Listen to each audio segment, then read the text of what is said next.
Time देने का मतलब ये नहीं कि मैं काम कर रहा हूं। टाइम देने का मतलब ये नहीं कि भाई मैं तो जान लगा रहा हूं। नहीं, टाइम देना अलग है, काम करना अलग है।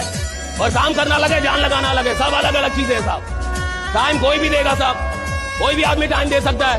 बोल सकता है कि मैं तो 6 महीने से काम कर रहा हूं, मैं तो 4 महीने से काम कर रहा हूं, मैं तो 1 साल से। अरे भैया तू काम कर रहा है कि नहीं, ये बाद में पहले देखना पड़ेगा काम कितना कर रहा है, एक दिन में काम कितना हो रहा है। प्रोडक्टिव आवर्स और अनप्रोडक्टिव आवर्स में अंतर है।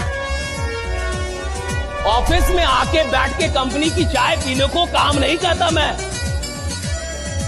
कि आप आ गए चाय पी रहे। फुल्ले था, फुल्ले थे आप, काम कितना हुआ।